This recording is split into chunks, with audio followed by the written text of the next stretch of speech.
Emily, and today I'm here to bring you my first recent reads for March Mystery Madness. It's the end of the first week of March, and I've finished 3 books, so let's just get into them and talk about them.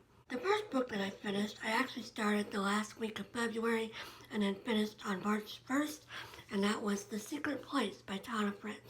And this is the 5th book in the Dublin Murder Squad series, so I was reading it for the read a 5th book in the series prompt, and then also the prompt to read a book with F-I-V-E on the cover.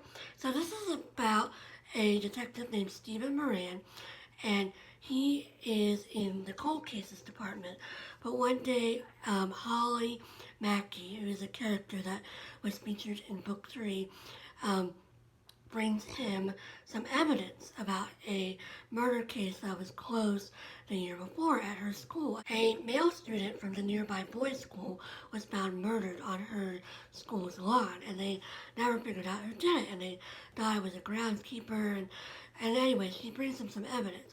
So he goes out to the school along with another detective, Detective Conway, who's from the murder department, Antoinette Conway.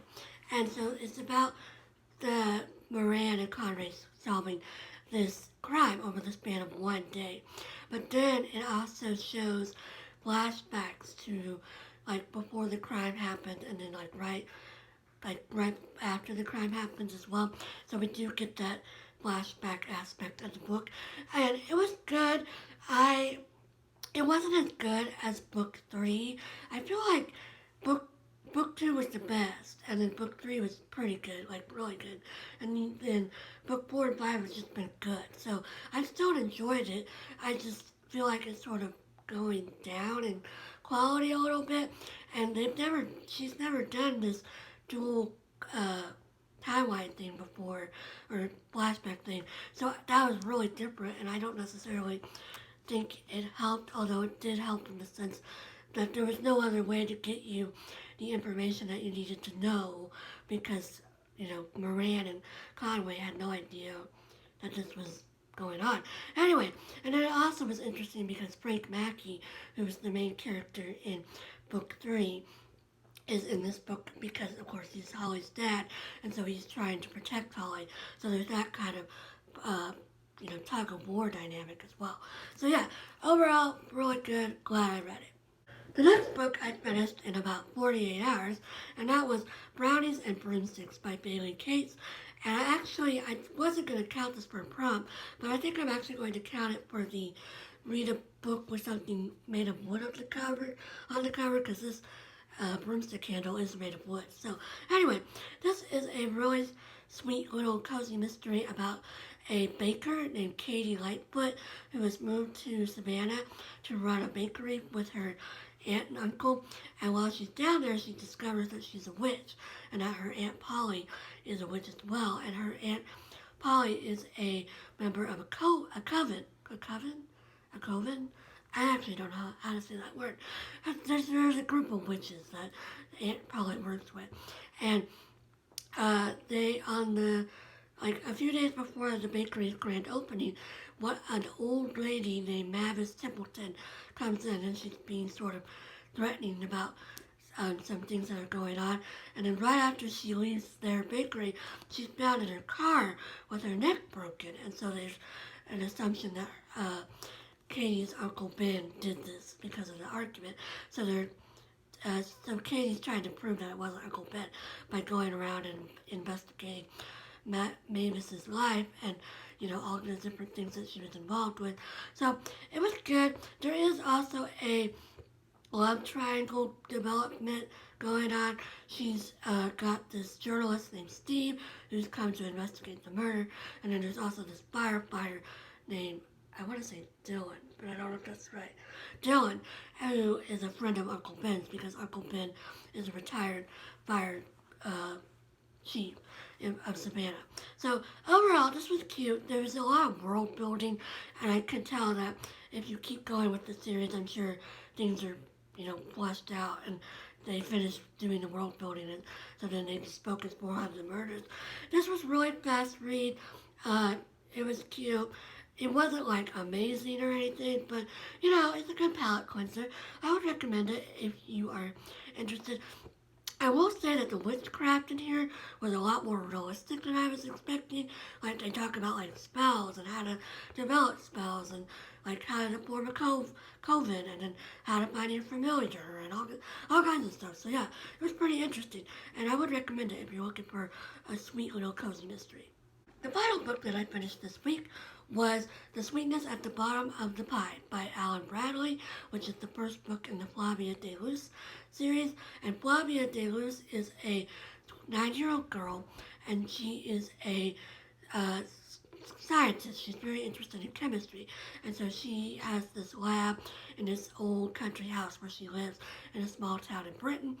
And one night she wakes up and hears her father arguing with a strange man, and she's never seen this man before. And then later she discovers, I think it's like the next night she discovers this guy dead in their backyard. So of course the police think her father did it because she's the only one that was around, and she is out to try to prove her father's innocence by going around and trying to discover who this man was, what his history was with her dad, who they are working for, like how they got to know each other, things like that. And so she is going around her town. She also travels to her dad's old boarding school to talk to people there and to find out things there. It's really interesting. Her dad is a postage stamp collector, so there's a lot of elements of philanthropy. I don't know. The fancy term for stamp collecting, it's in here. There's a lot of talk about it because there is a postage stamp that is very important in the solving of the crime. And it has to do with this bird and stamp that's on the cover, which you will find out about if you read it. So yeah, I enjoyed this. Flavia, a lot. Sometimes she seemed like too much like an adult, but she is supposed to be like a very mature, genius type 9-year-old. So I mean, he mostly gets away with it. But overall, it was really cute. I would continue the series later on. Maybe I could read one every March if I felt like it. I don't know. But yeah, it was really cute. I would recommend it if you're looking for a mystery. This is not a cozy mystery. It's very detailed and there is some gross stuff. I mean, and the ending is particularly like, it's got a lot of like graphic, like not like super graphic, but it's not a cozy mystery is what I'm saying, despite the fact that it's got a 9-year-old kid in it. So yeah, it was good and I enjoyed it. Currently, I am reading The Untold Lives of the Women Killed by Jack the Ripper by Hallie Rubenhold. I just started this, so I'm only on page 40 or so, but so far it's going pretty good. We're learning about the first woman whose name was Polly, and the main thing that I've gotten so far is that in the introduction, she talks about how most people assume that Jack the Ripper killed 5 prostitutes, and it wasn't necessarily true that these women were prostitutes. They just lived in this like slum area, and people just assumed that everybody that lived there was prostitutes, but that's not true. So yeah, so far going well. I will probably get a good chunk of this read over the weekend, and then I will be getting on to my other books. I have 9 books that I want to read in March, so I've gotten 3 done so far, so I'm a third of the way done, so that's good. So I hope everybody's reading some great mysteries and you're having a great March Mystery Madness so far. I did my first sprint on Thursday night and nobody came, and I was reading all by myself. So if you're looking for a reading sprint, come join me on Twitter on Thursday nights. I'm doing sprinting every Thursday night in March from 8 to 10 p.m. Central Standard Time. So definitely feel free to join me if you'd like to. And I'll talk to you again later. I hope you're having a great day and you're reading a good book. Bye!